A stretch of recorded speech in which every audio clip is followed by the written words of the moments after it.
నమస్తే, welcome to Z news. అధికారంలోకి వచ్చాక కూడా వైసీపీ దాడిలో ముగ్గురిని కోల్పోయాం. సీఎం చంద్రబాబు గారి ఆదేశాలతో సంయమనం పాటిస్తున్నాం. శాంతి భద్రతలకు విఘాతం కలగకూడదని మౌనంగా ఉంటున్న మంత్రి నారా లోకేష్. 12 రోజులుగా ముగ్గురు తెలుగుదేశం పార్టీ కార్యకర్తలు వైకాపా పార్టీ చంపింది. దానికి సమాధానం చెప్పాలని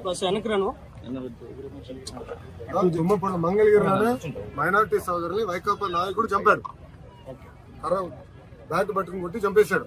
వాళ్ళు మా కార్యకర్తలు చంపి ఇప్పుడు ఏమో ప్రశ్న అడుగుతున్నారు. ఈ రోజు కూడా తాడిపత్రిలో మా కార్యకర్తను చంపేశారు. చంద్రబాబు నాయుడు గారు ఓర్పు సహనంతో మమ్మల్ని ఉండమన్నారు కనుక ఓర్పు సహనంతో ఉన్నాం. లా అండ్ ఆర్డర్ మెయింటైన్ చేయమన్నారు కనుక మేము ఎక్కడ ఇష్యూ చేయట్లా. మంగళగిరిలో కూడా లా అండ్ ఆర్డర్ ఉండాలి, నేను ఇష్యూ చేయట్లా.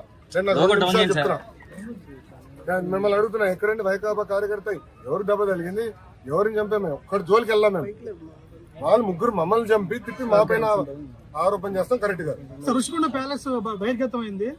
ఏంటి సార్ 500 కోట్లు మీరు మొత్తం చూడండి, ఇంకా చాలా ఉన్నారు. ఇంకా ముఖ్యమంత్రి గారు దానిపైన నివేదిక అడిగారు.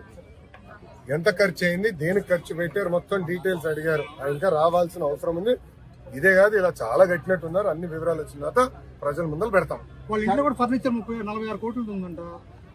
మరి కోడలి శివప్రసాద్ అదే కేసులో ఆత్మహత్య చేసుకున్నారు. అదంతా అధికారులు వాళ్ళ ప్రాసెస్ వాళ్ళు ఫాలో చేసుకుంటారు.